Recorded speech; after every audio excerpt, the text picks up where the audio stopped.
Hello and welcome to another edition of the SGR Coffee Break. This is episode 18, and if you know anything about U.S. law, that means we are now adults, we can smoke, and we can vote.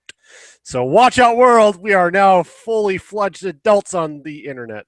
And get married without parental permission. Oh, there we go. There we go. Can you even do that? Oh, you can even get your driver's license without really having to take the class. You just got to go and do the test. And join the military. Oh, you can do that too. What else can we do? What else is it that you look forward to? You don't have to be emancipated. You can legally live on your own. Oh, yes. Watch out, internet. We're going to party hard. Only, 3 more episodes and we'll be drinking. That could be fun. Like on our 21st episode, make that like our night episode. Oh, we should do that. Oh, we should totally do that. That'd be so awesome.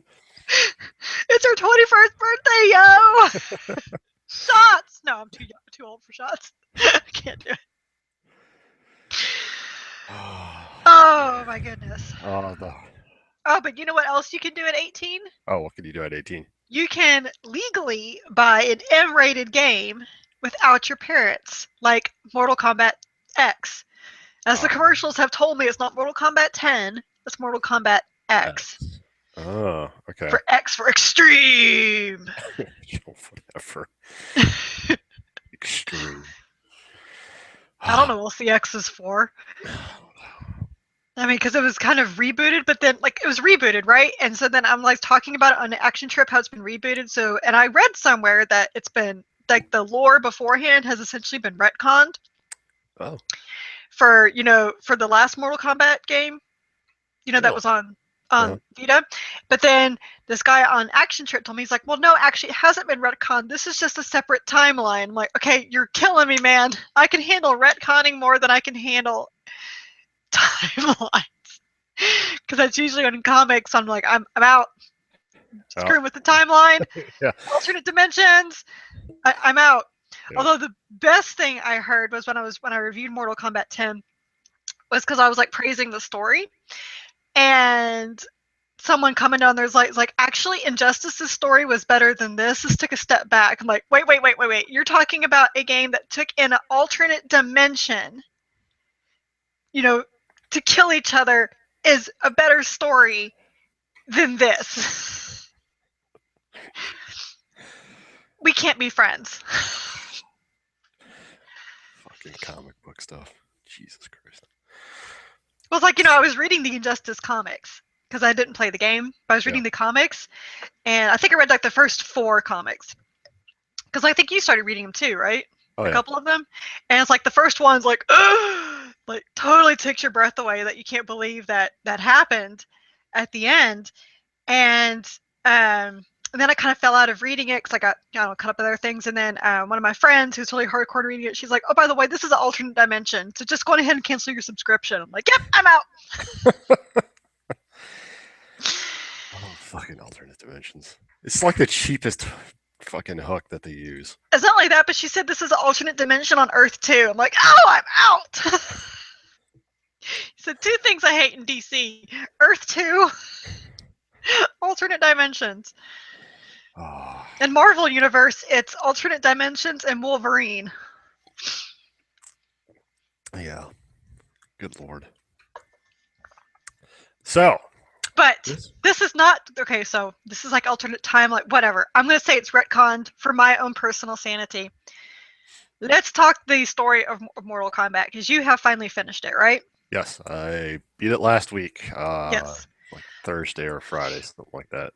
So if you don't want to hear anything about the MKX story mode, you can just go ahead and pause this and wait this out till you finish it. Yeah. Come back. Yeah, come back in a couple of weeks or whatever. Maybe just not play all the towers today and just go finish the story, because it really doesn't take very long. It also depends on the difficulty, I suppose. Yeah. It's a great way to earn coins, actually. Yeah, it really, it is a great way to earn the coins. But so not knowing anything from the last game, I do admit I was very what for most of it. And my friend Matt Green, he's like, I don't know how you understand what's going on without playing the previous game. And I found because I felt there was enough flashbacks to kind of explain things, and Johnny Cage likes to talk, and so he would I felt he kind of explained things a little bit as well. I think it was about halfway through. I was like, okay, now I'm seeing where this is going. Yeah, And by the time you're done, I mean, they do a really good job with like 25 years ago, 5 years ago, this is what right, happens. yeah, You know, you kind of, you don't, I mean, you understand that, Liu Kang is dead and now he's evil, and they kind of show you how that, everybody's talking about their death. And while yet you don't see how they die, you do see kind of what causes them to come back to life. And I was like, okay, so I didn't play the story mode in Mortal Kombat 9, so I had, yeah, like all of this. I was like, oh, so all these people are dead. Okay, whatever. And this is how they came back to life. Oh, okay, that's fine. And everybody's blaming Raiden. I was like, obviously something really fucked up happened in the last storyline, and it kind of makes me want to go, try to force my yeah. PS3 to work and just get that bit of the storyline. But at the same point, I never felt like I was missing a huge chunk of anything. I mean, yeah, you don't have those backstories, but at the same point, it's not, they didn't make it so Mhm. integral that you had to know it.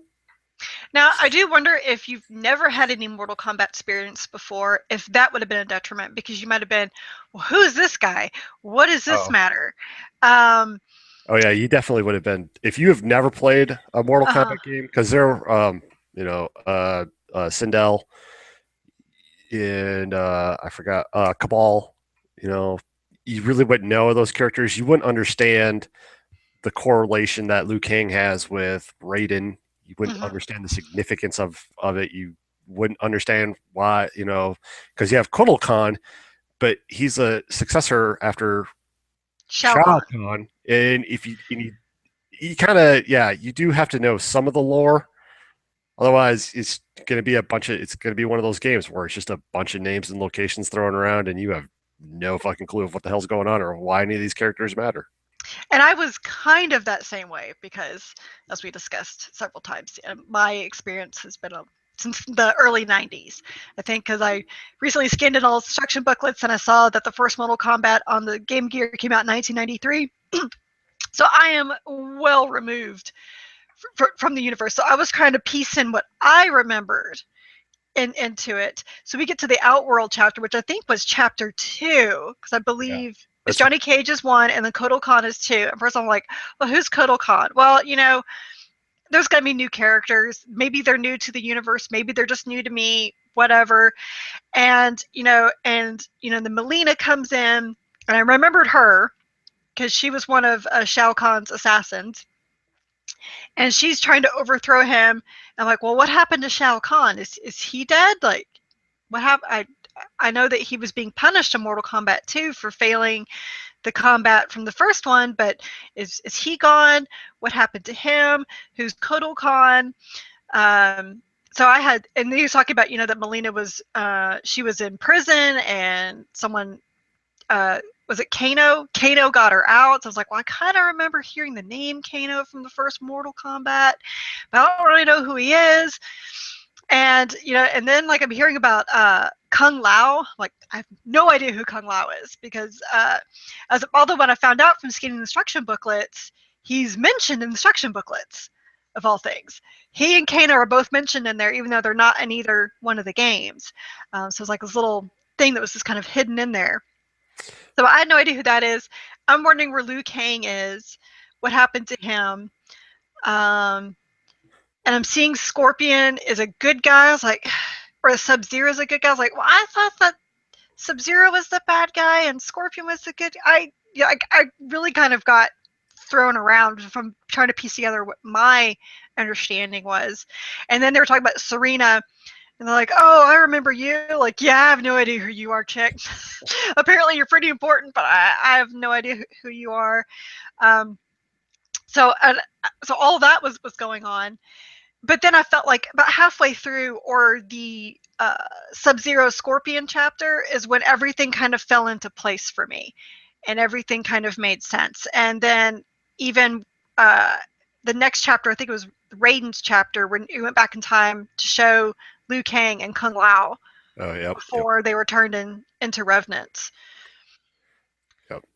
So I mean, it was a lot of, I don't know what's going on, but I'm really used to that in games because I play a lot of JRPGs, so I'm just gonna keep on going through this, and then it all kind of fell in place, and I thought it was very well done. Now, going back to what we said earlier, I confirmed with Chris that if you don't know the characters, it may not mean as much to you, because like the whole thing with Sub-Zero and Scorpion. Oh yeah.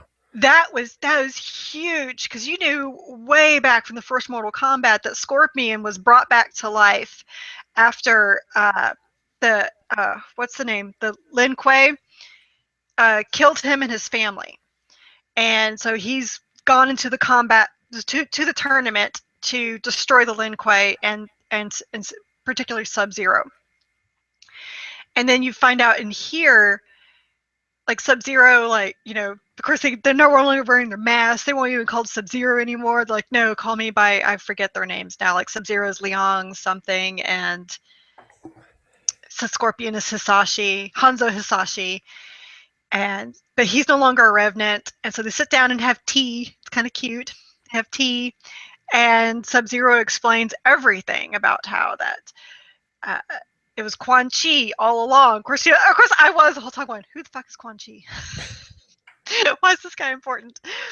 That it was him who killed off Scorpion's family, and then brought Scorpion back from the dead, and told him that it was the Lin Kuei that started this whole thing between each other. And so when that happened, that was a huge, oh my gosh, this is so great. It's like what we always wanted to know.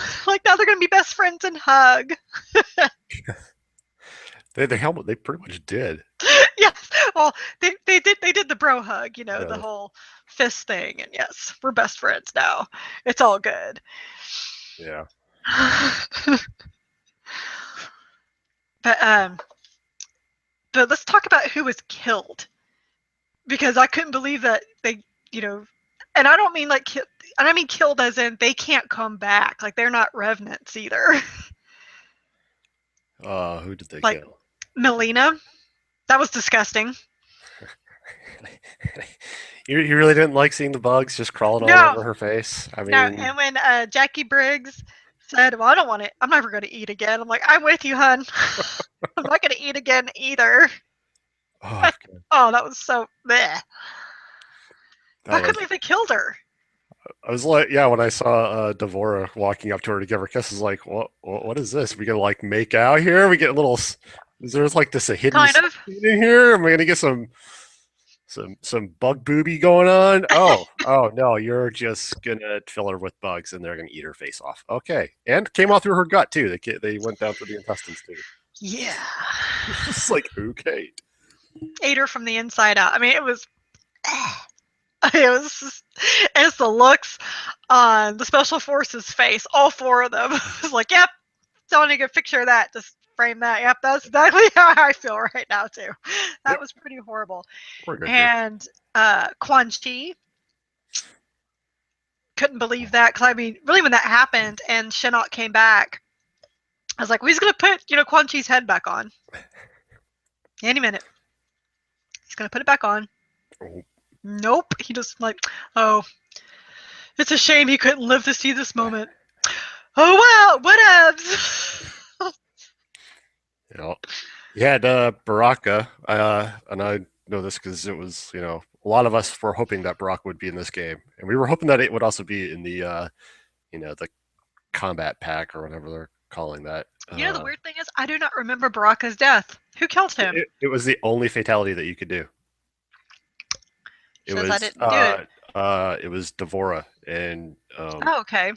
I think it's one of her weird legs, and she right through his heart. Dang. Yeah. Makes me want to replay that chapter, because I don't remember that. It's like chapter 3, I think. But I may not have known who he was. Yeah, he's the guy with the big long teeth and the spikes coming out of his hands. Yeah, there were other guys that looked like that too, like the other minions. So Yeah, I there's think a bunch of minions, and then Baraka was he was like one of the big generals leaders, and I bet I just thought he was just one of like the general of the minions, and so he's dead. Okay, who cares? Let's move on. he was my jam back in the day. See, I never knew Baraka. Mortal Kombat 2. Although I watched the honest trailers, and of course I forgot they had him in there as Barack Obama. Barack Obama. Oh, yeah. You know, But okay, so the ending made me unbelievably sad because that's one reason why I really didn't want Quan Chi to be dead, because even Raiden said it. He's yelling it at Scorpion. It's like, we can't kill him or we can't save anybody else. And of course, Scorpion's been, it's like, I don't care. He killed my family. And oh no, like, well, Raiden had no idea. At this point, Raiden didn't know because Raiden was off in his own little thing, and he's like, "Yeah, we can bring them back so long as Quan Chi is still somebody alive." told him. Somebody was yelling at Scorpion, "Don't kill him." because Oh, we need him to save the others, and Scorpion was pretty much I don't care type thing. And so therefore I can't believe we didn't get to save everybody. So I was like brokenhearted that okay, I don't know Smoke, so fuck that guy. I don't know him. um but I was just brokenhearted that Liu Kang and Kung Lao and Kitana, because Kitana was my jam back in Mortal Kombat 2, are all undead evil minions in yep. the Netherrealm. And then Raiden decides to go all, that's it! I am tired of being the good guy! I'm gonna stomp on all your asses! You come near Earth again! It's like, okay, what happened to like nice blue-eyed Raiden? He's now pissy. Yeah, when he drops at the very end when you Oh, see drops him Shinnok's head. and he's got the fucking yellow eyes of death, and you're just like, Mm-hmm. oh god, Raiden, you're like all kinds of pissed off badass now. They really, I want more story now because I want to see what happens. I want to play as badass Raiden now. Yeah. Look, there's a lot of people that were complaining on Twitter. They're like, well, the story can't go anywhere from here. I'm like, what are you talking about? The story can go a million ways from Oh, here. oh shit, yeah. I mean, just because Shinnok, he's not dead because, as Raiden said, he's an elder god. But his head is effectively separated from his body. He dropped the head off another realm. Who knows where the body is? Um, And and the amulet's been taken away, and you still got the unrest going on in Outworld. Even though, yes, Melina is dead, and and all that, but there's still like the whole thing between now Devora and Kotal Khan, because she betrayed him. So what is he gonna do? Or is he gonna maybe he'll attack Earthrealm, because Raiden just issued his threats to Netherrealm. He didn't go to Outworld and issue his threats. So Outworld could still come into Earthrealm. There's still that whole dynamic of how's everyone going to treat Hanzo Hasashi Scorpion now, because he kind of fucked things over. What is Raiden really going to do? There's so many ways this could go, and I've like not been so excited for a Mortal Kombat game since I played this on my Game Gear. well, they also talked about because all this happens. None of this happens during a tournament. It all happens either before. If I remember right, they're all talking about it happening before a tournament. So, Mm-hmm. I mean, Yeah, there could still be a tournament. yeah, you still have a tournament, and really, if you were following the lore, right, like one of the realms has to win X amount of tournaments in order to take over the other realm, and we really haven't had that yet. We've had all these Mm-hmm. tournaments up to this point, and this game happens with no tournament. They're always Right. referring to a tournament, but it doesn't actually take place at a tournament. So the other thing is like they have all those portals, right? So that's how you get back and forth. And those portals just seem to like fucking just pop up wherever the hell it was very convenient for them to pop up. And Oh yeah. and then when you saw Shinnok go into that shrine and then his blood red cloud takes over the world, it's like you could easily have somebody come through a portal and jump in there, and there's lots of places this story can go. Mm-hmm. Uh, I think we're nearing the end of life for Johnny Cage based off of the age that they showed him this time. I think that's why we had. He was very gray. I think that's Yeah. why we had their kids starting to come in too. So Hmm. you had Jax being like, he's all retired working on a fucking farm, right? And He's they, gone all Dom, dude. yeah, he's fucking working on a tractor when you first see him, and you're just like, what the hell?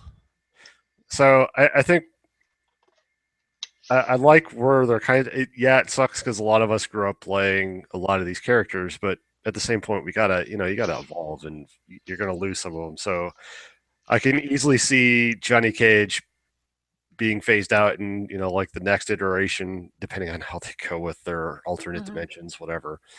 But I think we're done seeing Johnny Cage. I think Jax is pretty much on his way out, and Sony, I think you got another game or two left in her because she's still relatively young looking, Hmm. and she's commander of an army, so Yeah. or general, whatever they call it. Well, I could see her taking a more step back approach, like as commander, issuing orders to Cassie and Jackie. But what I see happening is that it becomes more focused around Cassie, Jackie, Kunjin, um, Kenshi's son, Takeda. Um, Maybe not Sub-Zero as much, but other people in the Lin Kuei. Because I mean, Sub-Zero was looking pretty old too. Yeah, and But Scorpion is kind of showing some age, yeah, oh yeah, but I mean he's Hanzo Hisashi. I'm not Scorpion. As he yelled so many times, just as he harpooned the guy, yelled, "Get over here!" Um, who else? Oh, so and we still got the Revenants. We still got Liu Kang, Kung Lao. Gosh, these names. And Kitana and Smoke are all still the Revenants. And then we have Kotal Khan, Reptile, and who else was with him? Oh, and Kano got away. yep. Kano's still out there. So Sonya can't rest until Kano is put down. That's for sure. Oh yeah. Um, who else was in the Outworld? I'm like struggling to remember. And from like what I've seen from the Mortal Kombat card game, there's like so many other characters I haven't even seen yet. Like maybe you unlock in the tower, or because I still haven't played any of the towers because I've been busy. But it makes me wonder like how many more other characters there are out there to unlock. And will they bring back Melina as a Revenant? Yeah, but she wasn't by the pool, so That's true, but that doesn't matter. You could get yeah, some sorcerer. I don't know. yeah You I can don't. always say a wizard did it. Well, I mean, let's face it. This is video game lore. They can put in and change whatever they want Or what anytime was they that want. chick's name? Tanya.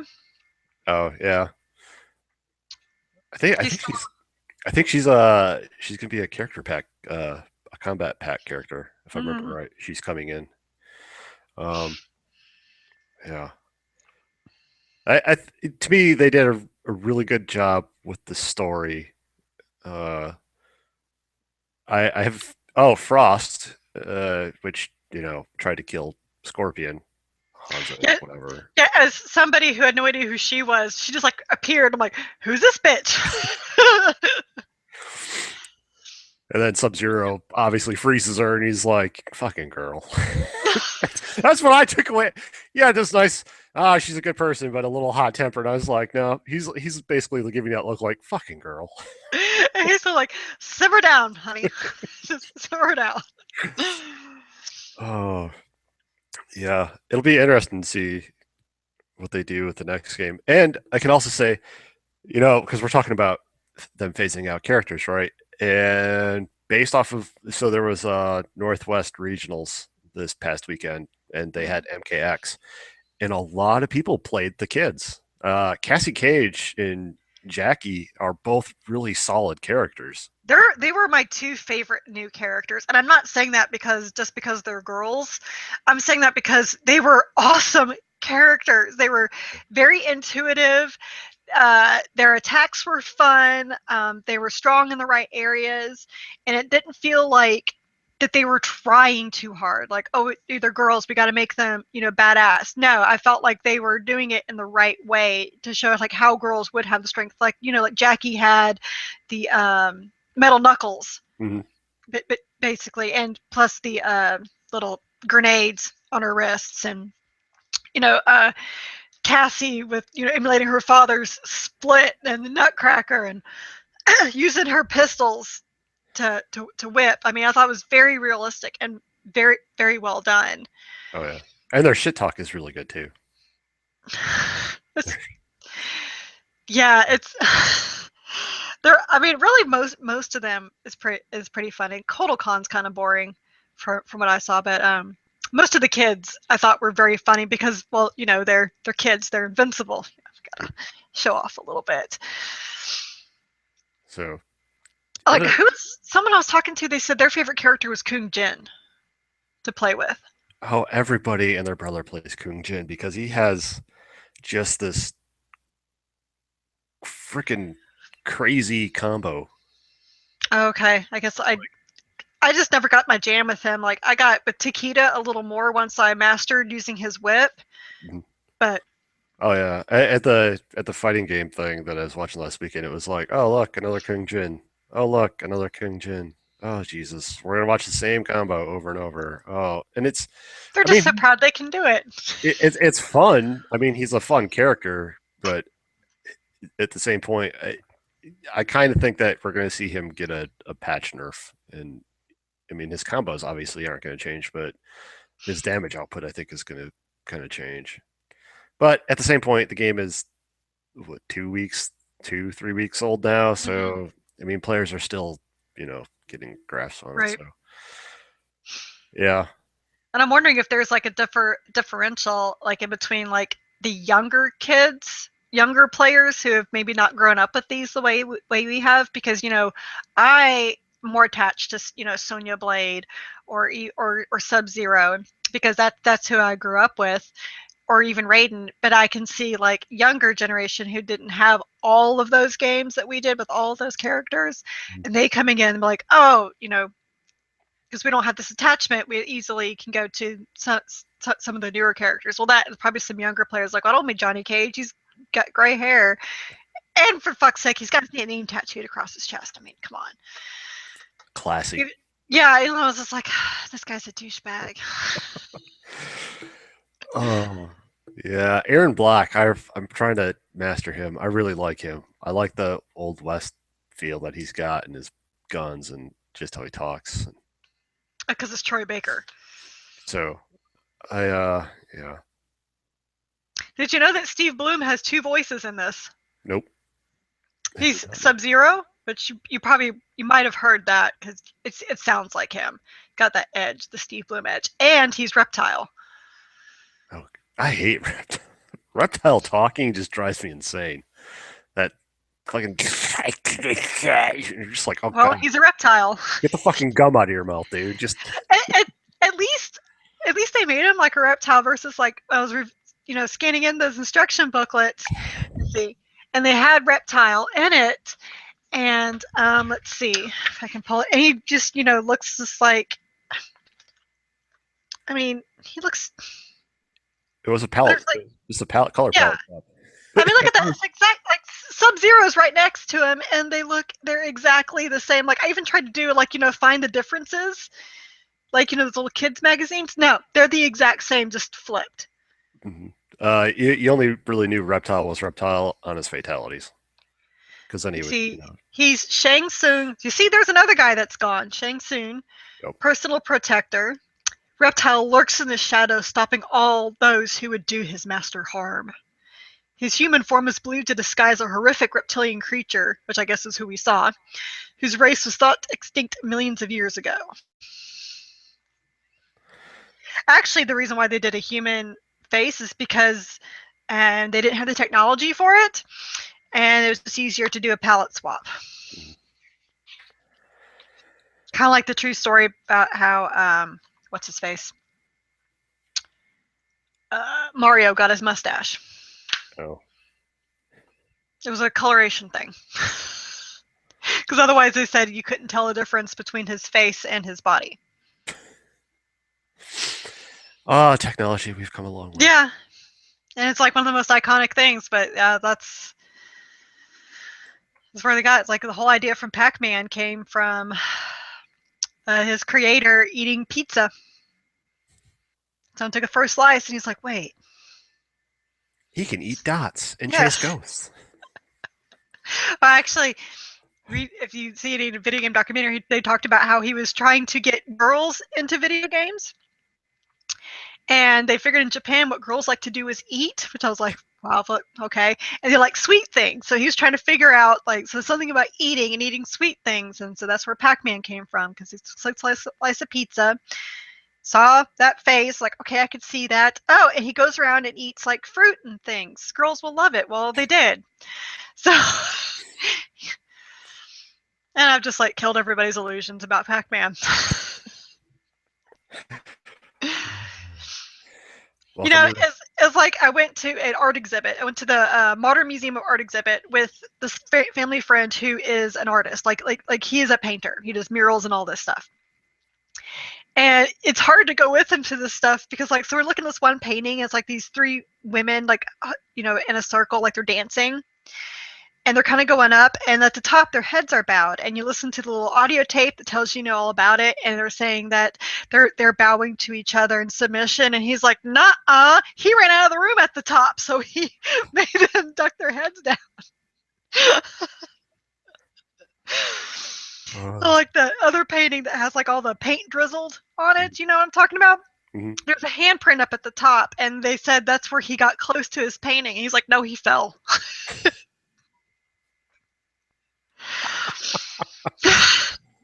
Oh. They're like, wow, you're killing the magic. He's like, what? That's true. He was like dangling paint sticks over it, and he fell.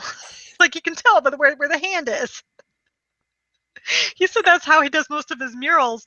Like he'll walk by and get green paint on. It's like, shit, leaves, and he'll just paint leaves. Like, why'd you paint leaves there? It just called to me.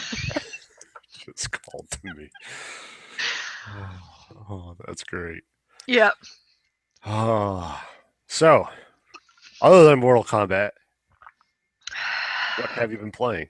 Well, I have been really hooked on the stupid card game. Yeah, I need to fire that up and try it out. It's it's free to play done right, and that I never feel like I need to buy anything, because the way it works is that when you first start, you're instantly given three character cards, and they're kind of like the first one you get one silver card, which is like a main popular character, like mine was Johnny Cage, and two random other bronze cards. And then and then you go through a series of towers. Like it's like I don't know how many towers are. There's so many. So you go through a series of towers, and as you fight through, you get coins with a K. And when you complete a tower, you get coin. You get lots of coins and souls, and usually a free card. And the cards, they can be different characters. They can be cards for upgrades for your character, like armor packs or equipment, accessories, and anything like that. And you use some of the gold cards. The gold cards, if you're going to buy those, require souls. It's really hard to get souls, and you get souls by, like I said, completing towers or doing the bonus missions of the day. Every time you log in, you get test your luck, where you draw a card, and then you get whatever that is. Sometimes it's coins, sometimes it's characters, sometimes it's souls. Oh. And you keep on playing, and the thing is, eventually your cards will run out of energy, and if silver and gold cards run out of energy much faster than the bronze cards, which is kind of crap because you want to play with the silver and gold cards. So you can either use a soul to get them back in energy, or you can just log out of the game and wait for about 10 minutes, which is usually what I do. I was like, I'm not wasting my souls. I'm saving my souls to get my first my combat card pack, so I can maybe get either Kitana or Cassie Cage. So yeah, so I've been playing a lot. So when you get new cards, then you have to re-level them up. So but then you can switch out cards at nearly any time in the game. So and when you do the battles, it's 3-on-3, and it's all finger taps and swipes, and you can block by two finger punches, and There's little test your might. The faction wars is down. It's been down for a long time. I still can't connect to my WB account, and I don't know if it's because the faction wars thing is down, or if it's internet connection to my house, or the app just sucks. I see a lot of people complaining about the app, but I'm having fun with it. It's a great little thing because it takes me about like 1 to 2 minutes to play a tower. So it's a great time for me just to sit on the couch, like in between dinner and laundry and whatever else I have to do, and just play like a couple of play through one tower, switch out my cards, see if I got souls, see if I can buy anything, put it away, come back maybe right before bed. So it is addictive, but it's free. And you can, and how you spend money is that you can buy coins or buy souls, which I haven't felt the need to do either one of those because it's just kind of fun to go through it. Like I just bought cause I'm going to do a Team Girl Squad. I'm going to get Sonia and Cassie and Jackie. So I just got Jackie and I put her in, and my Johnny Cage is already at level 18. So I went back and started like some of the lower towers. And as long as the cards are in your party of 3, they will gain levels. Oh. So she's in there, and I just use him in the earlier, and I can beat everybody in flawless victory, all 3 people, because he's so powered up. And she just gets all this all this experience. Oh, playing the system. That's what it's all about, man, is playing the system. But there's like, but some towers have different stipulations. Like this one tower that you're fighting against vampires, every time they hit you, they take your life and gain life back. Oh. Yeah. That. Yeah, there's the thing is, like, if you're fast enough with the fingers, it's never that big of a deal unless you're severely underpowered. And then there's boss battles at the because like there's towers like for every like land and before a portal, there's a boss fight at the end. One of the like the final tower from the first level, you get Sonya Blade. Like she's like locked. She's not yours, but she's locked in there. And the stipulation is if she ever gets defeated, then you lose the entire tower. Oh shit! So it's like so you have to know if she gets too low to switch her out with somebody else. But the thing is, she's so overpowered when she comes in. Like it was not a problem. Like the only time I had to switch her out was at the final boss because it was against Kano, and he builds up energy so quickly. He could do the X-ray attacks and all that. So I would switch out with Johnny Cage because his Nutcracker attack removes power. Oh. So any power that gets stored up, you can, if you see that happen, just switch to Johnny Cage, do his Nutcracker, and takes all that back out, and then I'd switch back in Sonya and have her clean up house. And when it's against a final boss where there's a rivalry, you actually get to do a fatality. So Sonya got to do the fatality with Kano. But her fatalities are kind of, I don't know, like there was one I did that was pretty cool, but the one with her demolition stance is kind of boring. It's where she just shoves a grenade in the mouth and then summons in a drone and it slices off the arms and then the grenade blows up and his head goes, and it's like, okay. Not violent, unique enough. That's just kind of boring. Like, okay, maybe because she's old. I don't know. Like, where's your kiss of death? Which I think is a brutality. Like, all the cool stuff I think are brutalities now. At least Cassie Cage has a couple of cool fatalities, like her selfie. So funny. The best part of the selfie is when she posts it to Facebook or whatever, and all the comments that scroll through. Yep, I love seeing that. Those crazy. Like, what was that? Was one's like, I bet he's not even dead. Yeah. Okay, and so I've also been playing some more Assassin's Creed Chronicles China, which is super fun. Really? Yeah, I'm having a blast with it. It's I mean, it's a stealth platformer, but it's not like a difficult platformer, right? It's barely a platformer. It's only a platformer is because it's 2D side scrolling. It's 2D side scrolling with some 3D elements because you can like come forward, go to another 2D, or go back. And you have like, your main mission and there's other missions that you think you're supposed to do, but you can actually finish the level without completing all those other submissions. So therefore you don't get the full synchronization or whatever. But it really does focus on the stealth part of it. You get graded for every little combat sequence, and depending on your grade, you get more. I don't know what they're called, but you get more points, and that's what you redeem to upgrade certain abilities. So if the ultimate goal is to go through everything except for assassination targets, be a complete ghost, never get alerted, and not kill anybody. Well, I say that's for pansies. And so maybe I'm a ghost, but everybody's dead. Like maybe no one knows I'm there, but they're all dead. They're all dead behind me. Sometimes I'll get seen, but so I'll get like a lot of bronzes, not really a lot of bronzes, but I get mostly silvers and some golds.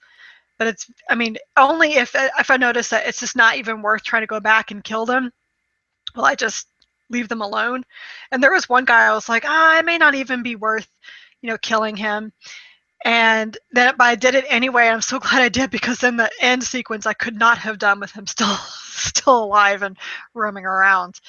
So I've played for probably about a couple more hours, and it really is a lot of fun. And the art style is fantastic. It's kind of like a watercolor, almost like the old Chinese paintings almost style.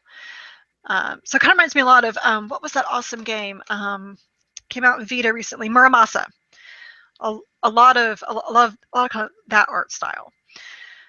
A lot of that. And yesterday, Broken Age Act 2 came out. So I played that for a considerable amount of time, and wow, I am rusty. Tim Schafer came out and said that everyone should replay Act 1 before doing Act 2, and I was like, whatever, dude. No, it's probably true. And it's not just because of the refresher, it's because Act 1 starts you off with the more simplistic point and click and puzzles and everything. Act 2 does not ease you into it. It is bam, like we're back. It's super complex. And oh, by the way, you remember that one thing you did in Act 1 that was 2 years ago? You have to remember that and come back to it and try to get that thing to do it again. And so it's taken me, I played for probably about 5 hours yesterday, and I haven't even finished the one of the character stories yet, because I'm going back and forth so much. Like, oh, I can go do that, and I can go talk to this person again, see if something has changed. Oh, now it's changed. And sounds like a very cumbersome game. Well, I just kind of find the point and click adventures are after a certain point, because if you do things in the right flow, it's not cumbersome. But getting there to find it is kind of a pain. Like, I didn't realize, like, oh, I have to stand here and talk to this person and get him to do this and then look, and okay. But maybe if I'd played the first act again, I would have been more in tune into that and remembered you have to do some of that kind of stuff. But regardless, that's where I am. Oh. And hopefully I can finish it today or tomorrow. So I got to get that review done. But what else have you been playing? Let's see, more Elite Dangerous, more Marvel Heroes. I almost got Ghost Rider to level 60. I got like 4 more levels to go. So, then it's just a slog and a grind. Mortal Kombat, obviously. And then I picked up a game on a pure whim. It was like, it was Friday. It's having lunch, and Steam at right around lunchtime, they post up all their games that are on sale and new games that come out. And I saw Car Mechanics Simulator 2015. I was like, what? How is it? What? Okay. My interest is piqued. So I went and looked at it, and you basically have a garage and you fix cars.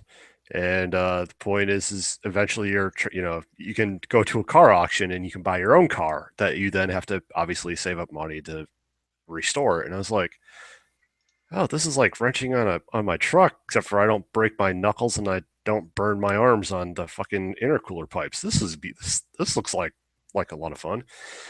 So I snagged it, and it's actually a lot of fun for if you like to wrench on cars, and it's kind of like a puzzle game in some instances. So it starts out really easy. You have a garage, you have two bays, two lift bays, and obviously, you gotta you take jobs. So a phone, you have a phone that rings, and you get four jobs at a time. Two of them are usually outside of your XP level. So at first, when you start off, the car comes in, you go over to it, and it has a full list of everything that's wrong with it. So you Mm. just go to your computer, you buy the parts, go fix the car. So you basically take stuff off, put it back on, and send it out. And as you're doing it, you're an XP. So every 1,000 XP, you get a point to spend. So like I spent it so that way I could pull lug nuts off faster and I could pull parts off faster. My next one, it was like, okay, well now I can scan, I can like diagnose cars a little bit faster, Hmm. and now I've got like a electronic scanner. And then I eventually spent money and unlocked a little test path. So now you can drive a car on it, and it'll do things like diagnose the brakes. So what happens is as you start gaining more XP and all that, you start getting cars coming in that you have to start diagnosing the problem, right? So that's where things like your little test path, you take it on test path, and it'll diagnose the brakes and the Hmm. shocks for you. And you kind of start getting, after doing it for so long, I'm like, oh yeah, the tie rods are bad. I can see that. Oh, the spring cap is bad on that. But there are other things like I don't have a engine scanner yet, and I can't take it out for a test drive because I don't have the money to buy the test drive area. Um, so Aren't you fixing your truck in real life a lot right now? yeah, in fact, I'm getting ready So to. why are you gonna play a game about it? You know what? In all It'd be honesty, like working in DPS or DMV and playing Papers, Please. I honestly I have no idea what I bought it on a total whim. It was $20. I was like, I don't. Okay, I'll give it a try. Right? If it sucks, it's $20. I just won't go out to eat for 2 weeks and call it a day. And I have no idea why it's so much fun. It just I don't know if it's because I mean I enjoy working on my truck as long as it's stuff that I'm doing for fun and not actually things that I have to do to repair it. Like today, I'm gonna install a fuse block and put my CB radio in and get all that stuff wired up. So I mean that's stuff that I want to do. Um, yeah, I don't know. I mean, you do a brake job once, you think it would get old, but I'm still tearing brakes apart and putting them back together, and you know, I guess I don't know. A lot. I was reading some of the reviews, and they were like, I don't really like wrenching on cars, but I really enjoy this game because it's more like a puzzle, right? Like after you get to that point where you got to start diagnosing the things. So Yeah. they're like, yeah, well, now you got to pull the whole engine. You got to pull off this part of the engine to get to the timing area to make sure that that's all in proper. Oh, that was fine. Okay, so what else? Oh, the fuel pump. Oh, I didn't even realize that we had a fuel pump. Oh, that's what's wrong with it. So, yeah, yeah. And hey, let's face it, virtually wrenching on cars is way better because you don't bust your knuckles, you don't tear your hands up, and you don't break stuff while you're trying to fix stuff. So there you go. All right. Sounds like a winner. It's a winner if you like working on that kind of stuff. So that's it. That's what I've been playing. And obviously, I have to feed my cat because it's going crazy. So That's what because I think I was logged into Steam and I saw you playing that. I was like, what the hell? Kind of like your reaction. You saw me playing Assassin's Creed Chronicles. Kind of like, wait, what? What are you doing? oh yeah, Okay. When Megan came home and she saw me playing it, she's like, "Are you working on a car?" I was like, "Yeah, I'm right now. I'm changing the brakes because the pads are bad and the knuckles bad." She's like, "You're working on a car on your wait? Did you just go? Are you on your computer playing a car mechanic game that you go to a computer in that game to buy parts online?" I was like, "Yeah, what's so odd about that?" Oh, and now I can buy a tablet. So I can buy the parts right at the car. Fantastic. Wow. I shouldn't judge. I mean, I was talking like for the last like what 15 minutes about a stupid card game. So what the hell? What On the? your phone. No, I don't have an iPhone anymore. It's on my iPad. Oh, If you're gonna mock me, do it right. excuse me. Although if it was actually out on Android, I would still play that on my phone. although one thing I'll say about the game though, it makes my iPad run really hot. I think it's because of the graphics. Just really push it. It'd probably kill my phone. You know what? I'm just gonna say it. Fucking casual. That hurts, man. I actually play the real Mortal Kombat. I know, but you just went on for 15 minutes about how great an iOS game is. It's a guilty pleasure. Fucking casual. Hey, you can call me that if I ever buy a Mortal Kombat pinball game, okay? Deal. I will start calling you fucking casual Blake. That's where we're going with that. Yep. So before we kill each other, take us out. That's why if either one of us buy a Mortal Kombat pinball game, we should put the other one down. That's exactly. We should make a pact right now. All right. Okay, we'll make a pact, and then I'll put it on Twitter and seal the deal. Okay. And make sure to tag the link into it. That's right. Okay, so now we're done talking about card games and pinball. Leave us a comment on this post if there's anything that you would like us to specifically talk about. You can email us at strategyguidereviews@gmail.com. We have a Twitch channel at twitch.tv.strategyguidereviews. Started working on it, actually. Oh, so I'm trying to get I'm working on getting a layout, overlay, and some icons and all that kind of stuff done, and the little biography part at the bottom. So. Oh, sweet. Starting on it. I'll have to go check that out. Maybe I can stream more Mortal Kombat X card game. No, I'm kidding. No, that sounds like it takes way too much effort. Okay, you can also follow us on Twitter at Starvin. I'm at Crunchy Chocobo, and the site is at Strategy Reviews. Follow us on Twitter so you can watch us make this pact about Mortal Kombat Pinball.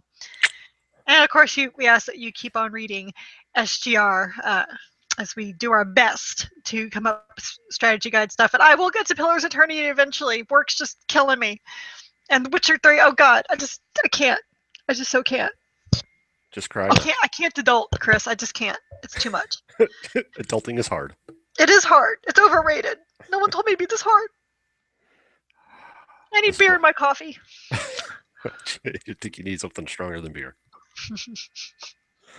Yeah, but then I'd take a nap. Well, middle of the day nap. Siesta. This is true, but I got too much to do. So with that, you got too much to do? Let's go. See y'all next time. All right, and we're out. Peace.